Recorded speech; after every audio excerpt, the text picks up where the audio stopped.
Wrestling fans around the corner, around the world, I'm Dan Marty. And I'm the Sinister Minister, Father James Mitchell. You guys are loving it so much we can't keep them away. Jim Mitchell is back for another episode of Wrestling Insider Special Edition now. You can't keep a good dog off your leg. Kanyon was like me. There's kind of like, I call generations of wrestling maybe like 7-year segments, you know, not 25 like a real generation, as you grow up and you move beyond things. But he was of that generation. I'd started a little bit before he did, but he was a super fan. And he loved it. He loved goddamn wrestling to the exception of all other things. He had the biggest tape collection I've ever seen. He had a fucking room as big as what we're sitting in here, and all the shelves were filled top to bottom, ceiling to bottom, with wrestling tapes that he would. He was a student of the game. Very innovative guy, a very giving and kind with his time. And when he was on your side, man, pardon me, if he was on your side, you had a really strong ally, you know what I mean? Wrestling fans, it's time to rock. WWE legend Marty Jannetty of the Rockers returns for 3 big nights, Wednesday, September the 1st through Friday, September the 3rd. Marty will be taping historical Wrestling Insider episodes, live specials, in-cyber autograph signings, support wrestling superstars, pre-order autographed 8x10s now over at bostonwrestling.com. This September, get your sunglasses ready. It's time to party with Marty. This is Mick Foley. This is Harley Race. This is Shelton Benjamin. This is Mr. Wonderful Paul Orndorff. This is the Monster Abyss. And this is Daniel Bryan. This is JBL, and you're watching the MWF. Be there, live. All right, wrestling fans, welcome back to Wrestling Insider. So happy to be joined by this gentleman. We talked about him breaking into the king of sports professional wrestling. We talked a little bit about the magical land of Moolah Drive, some time in Smoky Mountain, Jim Cornette. We could continue to go on and on and on as we just scratch the surface a little bit. You really get to know some unique enigmas as far as promoters, bookers, and so on in your career. And I wanted to touch a little bit upon that as we continue the timeline of your career, right. But maybe just to kind of compare the power brokers that you interacted with. You know, you went to WCW, Bischoff was running the show, Kevin Sullivan was booking at the time. You went to TNA, you had Dixie Carter. And Jeff and Jerry. And everybody, and Vince Russo, who was right, another, right. You talk about someone that people have diverse opinions on. Very polarizing. ECW, Paul Heyman. Right. Just compare some of the power brokers that you interacted with throughout your career. Before we go back to that, all right. Maybe the timeline jump when you went to fuck WCW. The timeline. Fuck the timeline. Fuck all right. the timeline. Fuck the timeline. All right. Throw a name out. Well, we talked about Cornette and Moolah. Let's talk about going to WCW. Your initial thoughts of Bischoff. Eric Bischoff hired me. I was friends with Chris Kanyon, and they were starting the whole Blood Runs Cold thing. And Kanyon, I'm sure, had been a pain in the ass to Kevin Sullivan for probably a year. They were in a gym learning how to be karate guys for a year before that. And I was pestering Kanyon constantly, trying to get a gig. And he would pester Sullivan. And then, anyhow, I kind of thought it wasn't going to happen. And I was at Kanyon's house one night in Atlanta just hanging out. And the phone rang, and Diamond Dallas Page calls. And he says, "Yo, Kanyon, get that manager dude over here in the morning. Cut a promo. They need a manager. They need a mouthpiece for you guys." So we're sitting there completely shit-faced, fucking drunk. And I was like, oh shit, I need to write a backstory for this Glacier thing. Because there was no fucking backstory. All we knew was there were these Mortal Kombat looking guys. So I came up with the idea of kind of like that movie Bloodsport, if that's the one I'm thinking of, where there was the underground Kuintai or whatever the hell they called it, the underground sneaky pit fighting to the death things. And I put that kind of spin on it. So up until like 4 a.m, we filmed this thing and just completely drunk out my Just mind. at Canyon's house? Yeah, at Canyon's house to bring it over to Paige in the morning. Mm-hmm. And Paige looked at it and he went, dude, that fucking, I like your ideas, but that your fucking delivery sucks. And at the time I went, well, that's the way I talked on Smoky Mountain. That's the whatever. Just, I could now call it a buzz saw delivery, which may be where, like you were asking me in an earlier episode about comparisons to Cornette and Heyman. I was probably, I guess it probably sounded like just a motor mouth Southern guy. And Paige said, take everything that you're doing and slow it down. And here's another thing a lot of people don't know. Dallas Page basically was the babysitter of Blood Runs Cold. They had too much NWOs going on. So now Paige was kind of handed off to be the babysitter of Glacier and Wrath, Brian Clark, Kanyon, and myself. So he painstakingly directed me through this. And I remember he was sitting there, a girl was doing his hair or frosting his tips of his hair, and he was sitting in a chair just like behind where that camera is. And I'd do the promo, and he said, no, do it again, slow it down. Be evil, slow down. And there was like a line that I had in there about opening Pandora's box, and my original delivery was probably, I've opened Pandora's box, and I've done this and that. And he's going, no, I have opened Pandora's box. And I did it. He goes, no, you have to open the box when you do it. So I have opened Pandora's box, like you're looking into it. So it was this very detailed and look down your face like you're a vampire and speak like this. So we did it. I forget how long it took to get it done, but he walked over to Bischoff's house, which was next door or 2 doors down. And he walked back in and he goes, yo, might want to send us WWE. And I was like, oh, crestfallen. And he goes, by the way, kid, you got the job. I'm like, what the fuck are you talking about? And fucking, I don't know, 20, 30 minutes later, Eric Bischoff walks in Dallas Page's man cave. Well, they were used to going back and forth to each other's homes. So both couples, yeah. So he walked in and he said, I watched your tape. And he goes, you're pretty good. And I like that thing, that whole pitch about the underground pit fighters. And he goes, I'm not sure where we're going to go with this because of the NWO, but I'd like to sign you to a deal. So I went to his office like a month later. He went ahead and put me under contract. So they started paying me. It took like a month before I moved to Atlanta. And I met him in the office. I remember, He signed me, but he said, look, I'm going to be the guy to get rid of tag teams and managers. I think they're obsolete. But we've already committed. We've got all this money tied up in Blood Runs Cold. We're going to do it. And I remember he said, plain as day, don't buy a house, don't get married, don't have any children, because I don't know how long this is going to happen. Shook my hand. I went into Gary Jester's office, signed a contract. We celebrated like hell. So it was like, and I remember I was higher than you could ever be high on anything, like an endorphin rush for like 2 days.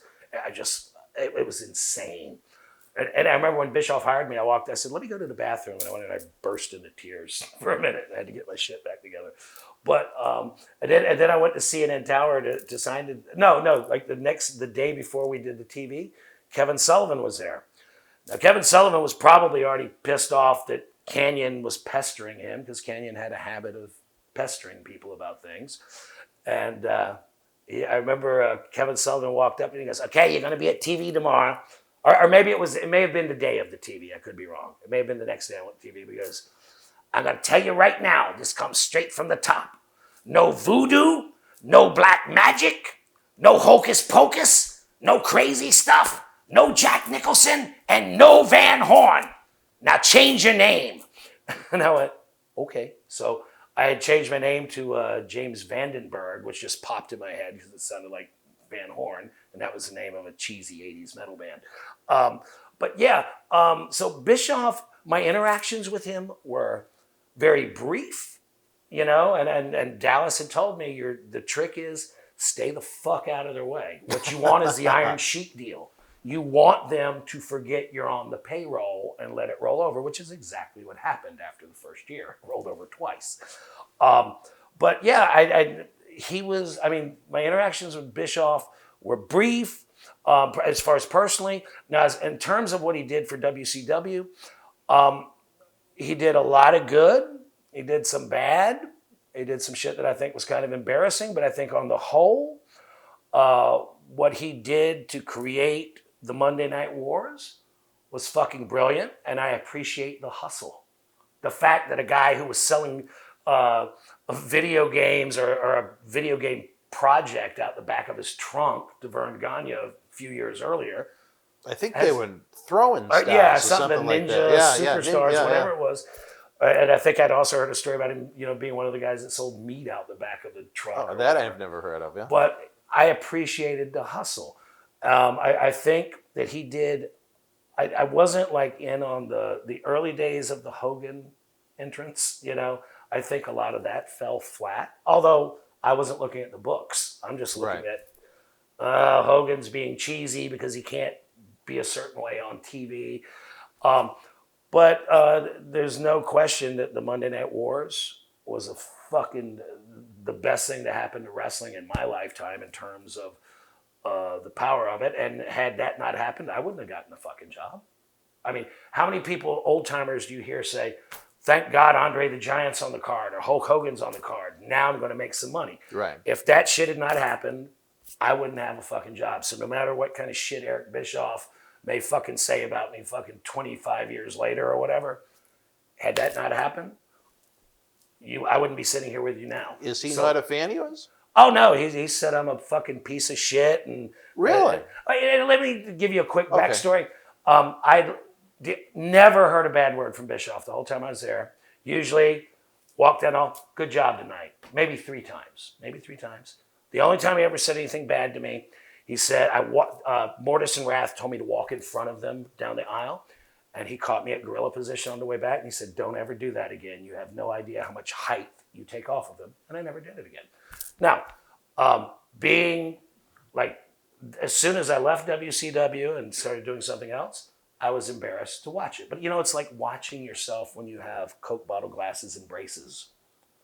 It's what you did. Right. Fuck, Kevin Nash was Vinny Vegas. Whatever. Right. Oz. You know what I mean? So yeah, I'm embarrassed to watch it, but I did exactly what the fuck I was told to do by the people in charge of telling me to do it, and they told me, do that. We'd even be doing run-throughs just to get camera angles set up, and I'd just be walking out there fucking off. We're just doing this, and the production people go, do that character you do.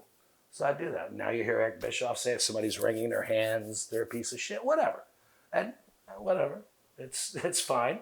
I mean, if Eric Bischoff called me right now and told me he had to move and pack up his house from Cody, Wyoming, I owe him that. Really? Wow.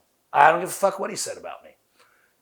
I owe him that because if he had not done that, if he'd not given me that opportunity and put me on that platform, I would never be on the trajectory to do anything I did in or out of wrestling, and I will always owe him that. Totally. So, I mean, yeah, he's done shit. He did shit after I left WCW that I thought was stupid. I thought when he came to WWE as a performer, I thought he was brilliant. Excellent. Fucking very great. Underrated. Very underrated. I don't know if he's underrated. Manager. I mean, he's fucking great.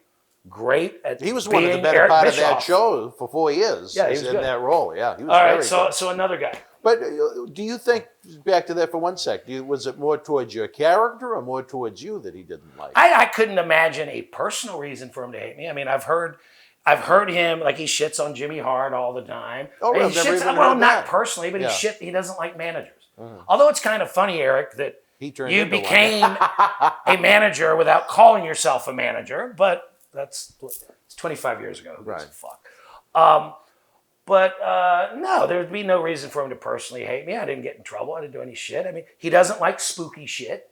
He hates spooky shit. He doesn't like managers. So fuck it, and it's his company. You just He weren't his paid cup of me. tea. He honored what he paid me. He let it roll over twice. And he's not the guy who fired me. I think Bill Bush or somebody did, whoever took over When they after told he was Bischoff gone. to go back to Bischoff was Wyoming, gone, yeah. and some bean counter said, "We're paying this guy how much money to sit home and get mailbox money?" They got rid of a lot of guys when that happened. Yeah, that would have been, was this the fall of 99? Yes, it was Yeah. the fall of '99. There were Yeah, a lot exactly. of heads that rolled Yeah, when yeah. Bischoff went home. So give me another one. Well, it was the same promotion, Kevin, even though a little bit Kevin, okay, now at the time I worked with Kevin, because Kanyon was kind of paranoid, and Kevin, and it's funny now when you hear all these shoots coming out years later, you understand things. The time the Dungeon of Doom was going on, I looked at the Dungeon of Doom the same way Eric Bischoff looked at my character. I was like, what the fuck is what is this shit about? This was Kevin Sullivan. Yeah. What is this about? Now, and you've probably talked to him, he was dealing with the cards he was dealt. He had to keep Hogan happy. He had to keep Turner Standards and Practices happy. And I know all this shit now, but at the time it was dug into my head that Kevin Sullivan hated us by Kanyon and our clique. Oh, Sullivan buries everybody, but that's what everybody underneath says. Reconnected with Sullivan several years later. Got to, you know what I mean? Cool guy. I mean, he's another guy who's been around so fucking long. He is a connection to that old fucking Vince Senior days. People forget that. Yeah. And he was a big muscle-bound dude, he's guy, been too. every fucking... I remember watching him when he was a chubby little guy, and then he showed up on Georgia Wrestling maybe in 1980. I used to see him in Florida before that, but he showed up, you know, suddenly like he got on the sauce or Ripped, whatever. yeah, He had a beard. Sullivan, he's a great fucking mind.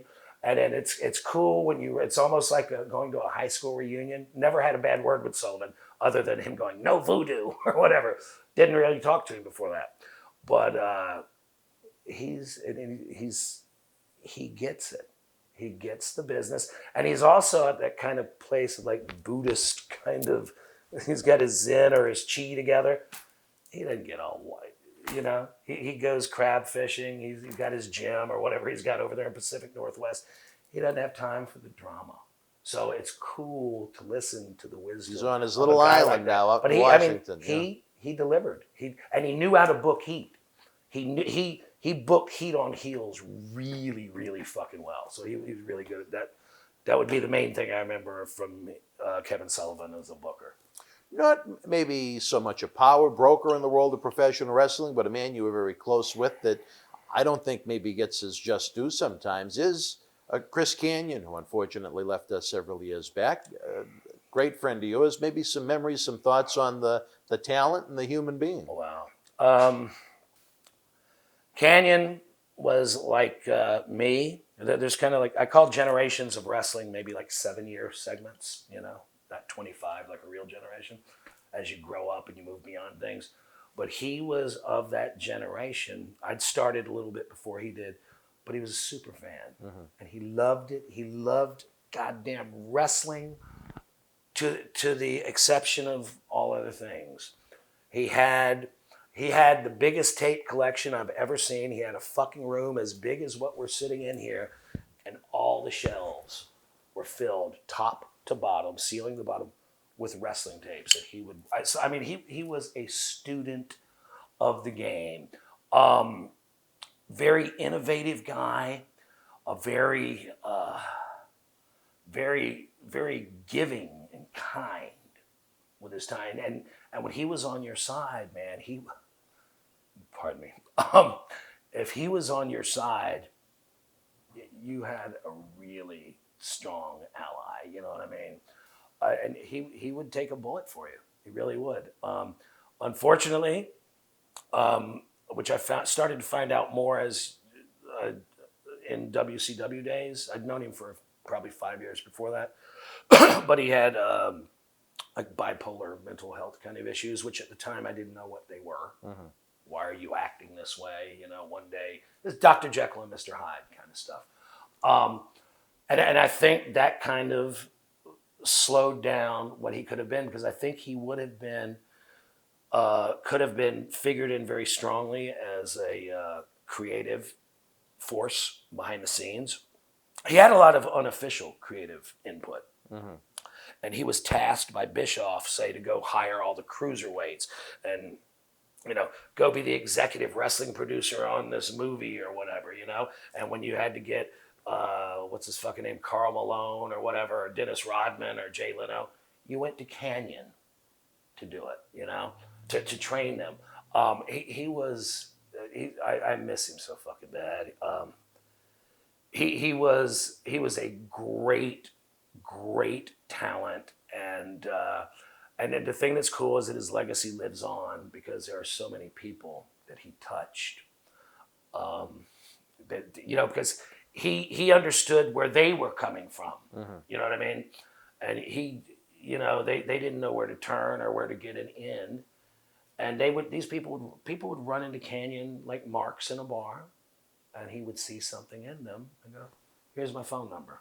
Give me a call. We'll make it happen." Because he saw their passion, and he could tell the difference between, "Hey, how do I get to be one of them wrestlers?" which everybody gets, versus, "No, I'm really a student of the fucking game and I want to do it." So yeah, I miss him. He was the great fucking talent. He was paid substantially well, from what I understand, when he was in WCW for his wrestling spot. What I mean, no, I mean he started out, I think, at like $125,000 a year, but then it started popping about the time he got with Raven, and then when they started getting into the movies, then it jumped up substantially, and then he was also, on top of the fact that they gave him a huge bump, then he would get the movie money. Yeah. So on top of the wrestling income, so, I mean, no, there were years, the Hollywood income, yeah. There were years he was probably making $400,000 a year, if not more. Yeah. And he got in trouble with the IRS because he wasn't. He was too preoccupied, ADD or whatever, to pay his taxes. One day he went to put his fucking card into the ATM and it was all gone. But no, he was a good guy. Were you surprised when the time came that he passed? Oh, you're trying to make me fucking cry here. He had threatened. He started threatening suicide in, was it June of 2000? June of 2006. Actually, he called me and he said, "It's 666, June 6, 2006. I remember exactly where I was. I remember the day, and he told me he was going to kill himself, and I was like, "What the fuck are you talking about?" What, And again, I don't understand anything about depression and whatnot. I'm like, "What are you sad about? You're making all this money, whatever." Most people would cut their fucking legs off at the knee with a chainsaw to have your thing. And he was but he was rambling and he was manic. And he disappeared for a few days, scared the shit out of me. I remember she was were you in Washington? I was in LA. LA. 666. Yeah. And I called her, and anyhow, he reappeared. Nothing had happened. Or maybe, depending on what story you believe, he may have tried to OD minorly the first time, but on whatever, some Tylenol or something. But then every once in a while after that, it increased. And his threats got worse. His threats to himself got worse, and it would kill me because I couldn't get when somebody says I'm gonna off myself, okay, I'm gonna get on a plane to where? Right. You're not gonna be able to find me. You know what I mean? And all you could do was call the people who loved him and say, "Have you heard from him?" And anyhow, I saw him at a Mikey Whipwreck show. The story's been told other places, but he was really kind of whacked out of his mind, and he told me after the show, and it didn't go well for him at all. He was re-debuting the Mortis character that had been on cold storage for 10 years or something. And we were in the hotel room, and he told me, it's not a matter of if, it's a matter of when. And, I at the time, I argued with him, and he was just saying, you don't know what it's like. Because I was saying, you're being selfish. All these people love you. He's like, "Fuck you. You're being selfish. You don't know what it's like to live in my head. You don't know, And I just kind of hugged him, and I got on the fucking airport, got on the plane to go on the way back. Before I got there, I texted my wife there. And I just fucking cried the whole way back because it felt like this might be the one. And then it was one of those things where for like a few weeks, it may have been a month, I don't know how long, I kept trying to get a hold of him and I couldn't. But every day that I didn't hear he died, I knew was a good thing, you know? And then his friend Mike Passarello called me when you get a phone call at like 5:45 in the morning, and then I know, and it was fucking horrible. But the thing was cool. I went to his funeral with Raven, and it was a beautiful fucking celebration of his life. And what was really cool, the fucking place, I remember Raven going, "God damn, Vandy, he drew a house." The fucking place was backed up around the corner like people were going to go see a fucking Rolling Stones concert. And the thing that was cool was it wasn't all wrestling people. I would say the majority of it was civilians. And I think I just have this tunnel vision of all the people who he touched in our bubble. But talking to all these people that were wrapped around that fucking building, I am not exaggerating, wrapped around the fucking building for 2-3 blocks to get in and just pay respects for him was, it was very touching. And I wish he could have fucking, as alone as he felt, I wish that he could realize, I wonder if he realized how much he meant to people and what an impact he had on their lives if he would have gone down the same path, but who knows? But he great guy. And that one of, I'm sorry. I miss him. Gone. No, well, you know what? We've lost so many in the Brotherhood. I mean, we all have people, that I think pull on the strings of your heart like that afterwards. So I think right now, perfect spot. We'll take a brief time out, folks. We'll be back with more Wrestling Insider Special Edition with the Sinister Minister, James Mitchell. Be right back.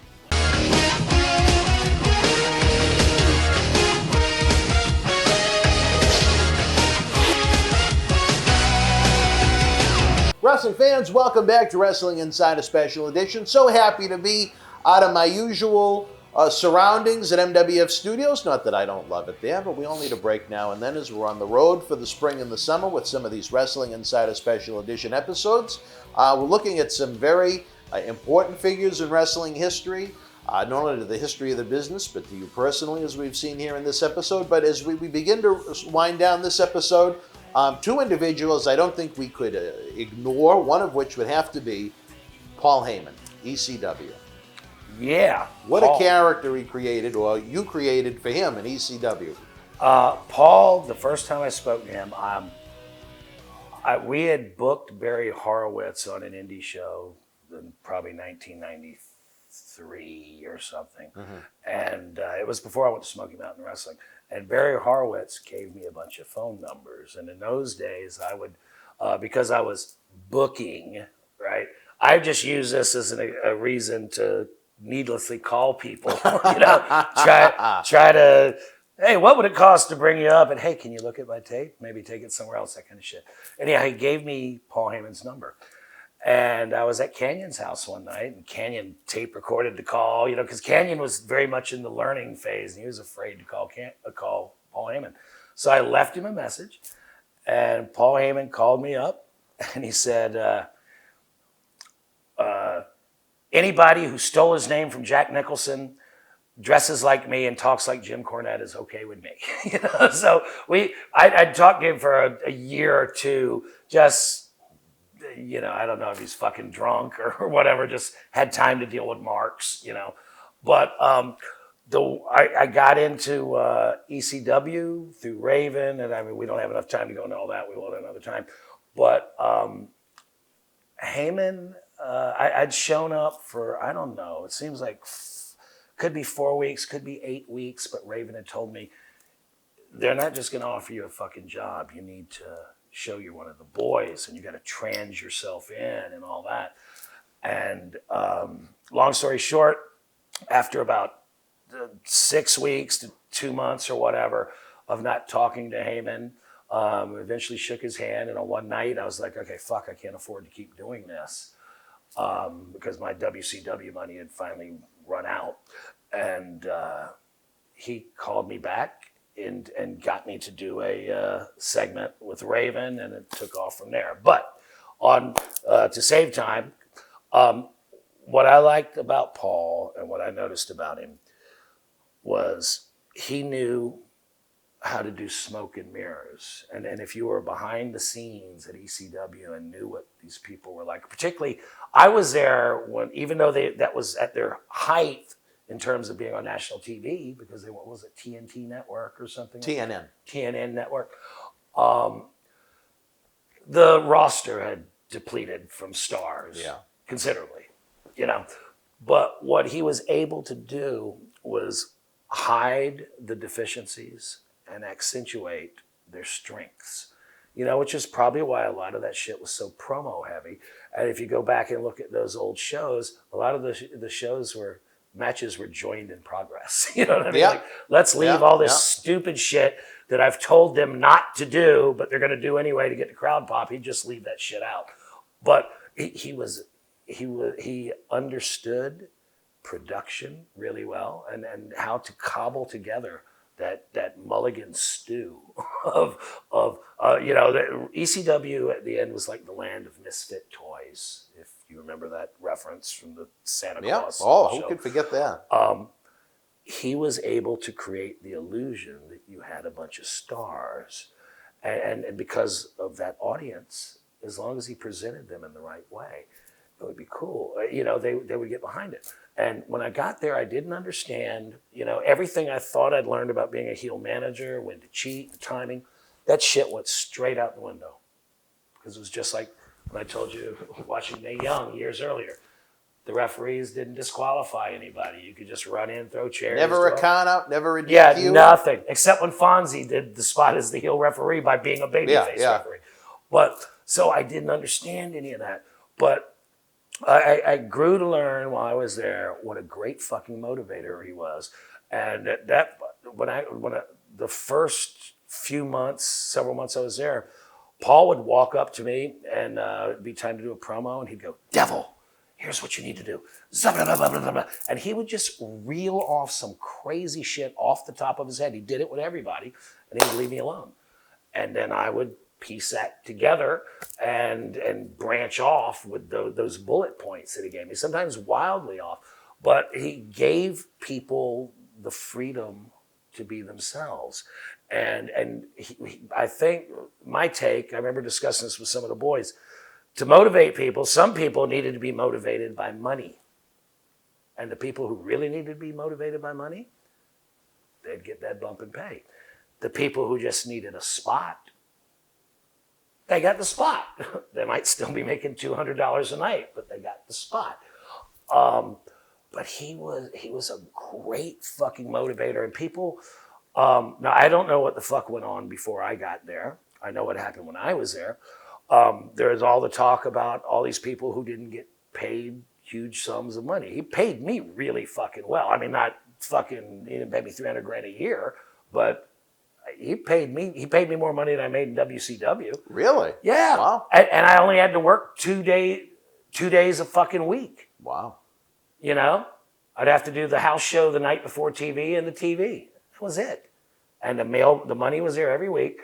Except, okay, so a lot of people tell these stories about how they were owed weeks and months of checks. I think I was there, you would have to check my timing, maybe a year and a half. Uh-huh. He missed, I think, 3 checks on me in the entire time I was there. 1 early on, 1 in the middle, and I never got my last check. And then when we were he still owes you 1. He owes me 3, 3, I guess. all right. But when I was at the last pay-per-view, because everybody was bitching about it, I went to him and I said, "Paul, I didn't get my check." And he's like, "Devil, if you don't want to work tonight, there's no heat. You're more than welcome to go back to the hotel room. It's no heat, no problem." I said, "No, I'll go. I was just kind of wondering, you know." But then, you know, a lot of people, if they're telling the truth, were owed a shitload of money. But the way I look at it is, okay, just like we were talking about, Moolah wanted $3,000. Do you know what the fuck, when you have access to money, what I would pay to have that position? Yeah. I look at it, I mean, I I never was fucking angry because I was making money. And then I started my side business at that point. So fuck, I had money. While you were still in ECW? Yeah. Oh, really? Yeah, towards the end of it. But to me, it was an investment. And, it's a lot of the stuff I did in ECW was kind of like looking back at WCW. It evolved and it got better. And there were certain things that were good, certain things that are kind of cringeworthy. But, the way I looked at it was, I've just been given this huge platform and I'm going to make the best of it. And the other thing I remember thinking was, it was like the whole thing was hardcore and whatnot. I went in the exact motherfucking opposite direction. I became essentially, what was the guy's name on the Flintstones with the little helmet, Kazoo, that popped up, that like broke the fourth wall in the Flintstones? It was like an alien that used to pop up. Like towards the end of the Flintstones, like towards the end of ECW. this fucking thing that had no business being there. It was the absolute antithesis of what they were presenting. Mikey Whipwreck and myself, and eventually Tajiri, did this cornball 1966 Adam West Batman campy bullshit, and it got over. It actually got the fuck over. Sure did. And part of the genius in Paul would be going, okay. And I always wondered if he thought he was ribbing the fans. I don't know how much respect he had for the fans. I'm not sure. But he's a brilliant guy. And yes, Paul is full of shit in a lot of ways. But I think one of the things with Paul, why he had so much heat with all the Southern wrestling promoters, is because, like we were talking about earlier, it's all that old school carny shit. And here comes the loudmouth New York Jew who's not going to take any of your shit. You know what I mean? And all the stories about heat that you hear him getting with the old promoters, it's, he just said, fuck you. He stood up to them. But that actually helped him. And just like, the legend is that Stephanie and Vince kind of hate him, but they kind of love him. Yeah, isn't it? They like somebody dynamic. to stand up to him. Yeah. He's a fucking brilliant guy, really. And he should be running his own promotion if somebody could control the checkbook. Right, exactly. Let him be the mad scientist in charge. And isn't it funny, as we transition, wouldn't have he been the perfect guy for the job, but down in TNA as someone that could have maybe taken the reins with the money they had at one point before it went to the shits. You worked for so many different incarnations of that company, between the Jarretts, Dixie Carter, Vince Russo, when he was in charge of the creative. As we only have a couple minutes left, thoughts on some of those individuals? I loved Jerry Jarrett. Mm-hmm. Very cool. I mean, I remember just being flattered that he was very, what's the word? He wasn't genuflecting to me, but he was like, I was marked out that he was coming to me for advice on things. Really? So I thought that was cool. But given his status in the world, I was very humbled that he thought of me the way he did. Jeff took over after him, or whatever, co-did it with Vince Russo. Jeff is a very solid based, great mind for the business. He's been in it so long. Most of what he did made sense. Vince Russo came in, and here's my take on Vince Russo. And here's where, like, my friend Jim Cornette and myself, on paper, I am completely to the right of Vince Russo, okay? But in retrospect, looking at what he did, I think the thing with Vince Russo is, if you know how to get over, you can make his ideas work, if that makes sense. I think what Vince did sometimes is he would give, let's just make Dan the fucking ice cream man who's having a fucking affair with Paul over here. You know what I mean? And you'd have these guys who are the flippy guys, your underneath guys, and they just knew how to do spots. They had no character to begin with, not shitting on anybody because they gave you a job. so you did what you had to do. But he would, if he tasked underneath guys with some of this convoluted drama, cinematic stuff, they couldn't do it. And so I could definitely see where you go, oh, that shit sucks. However, he came up with shit like that for The Rock and for Steve Austin, and it worked if you know how to get over. And he gave me the thing about, I argued with him about the whole thing where I was Abyss's father and all that shit. But what I looked at it fine, you know, I was like, I can be in a feud with Sting for 6 fucking months, you know, and I get to do this to Sting for 6 months, and I'm on 3 or 4 segments a week. Okay, I can either boo-boo face it on TV, like this fucking bullshit, or I can just, which I remember doing this every week. I'd walk up to Universal Studios. What are we doing this week? Give it to me. Let's go. And I would just eat it and go, let's make the best of this. And, you know, as much as on paper, that stuff I did is against everything I like about wrestling, some of the performances he got out of me are some of the best I've ever done, you know? But again, I like to think of myself who knows how to get himself over. Mm-hmm. If you don't know how to get over, a Vince Russo thing could be a fucking disaster. Right. You have to be able to rise to it, or whatever the term may be. And before we go, Dixie Carter herself. Dixie Carter, fuck. Well, Dixie Carter was a very, very, very nice lady. I agree. Very a Southern belle, and she was so sweet, and she didn't know shit about wrestling. I think her dad gave her the job to get her the fuck off the board of Panda Energy or something, you know. But she was very nice, and as long as Dixie left wrestling to people who understood wrestling, the company prospered. When she started putting herself on the fucking television, that's when it started to plummet. And then it became, you know, let's look at hashtag where's the Dixie Carter doll while people aren't getting paid. You know what I mean?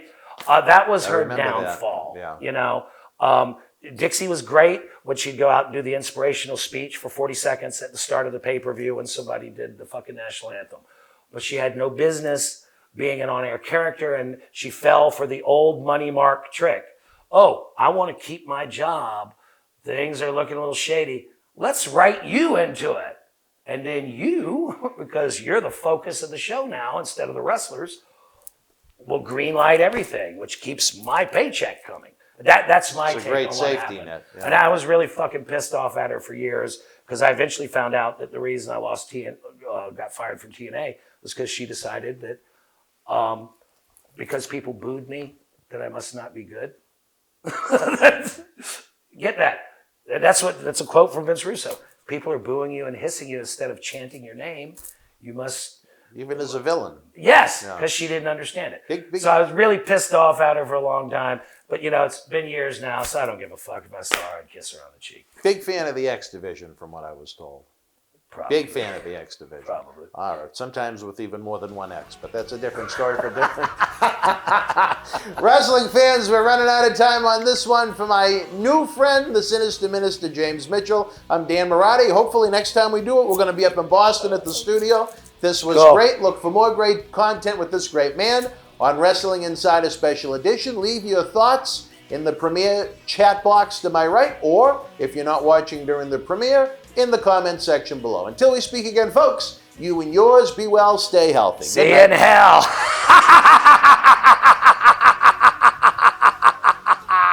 The World Wrestling Federation was live at Knott Arena in Emmitsburg, Maryland, Friday, August the 4th, 1995. In the opening contest, Skip beat Nick Barberi, replacing Aldo Montoya. Jean-Pierre Lafitte with the win over Duke the Dumpster Droese. Bob Backlund defeated Man Mountain Rock. Hakushi victorious over Aldo Montoya, who replaced Savio Vega. Hunter Hearst Helmsley beat Doink the Clown, who replaced Razor Ramon.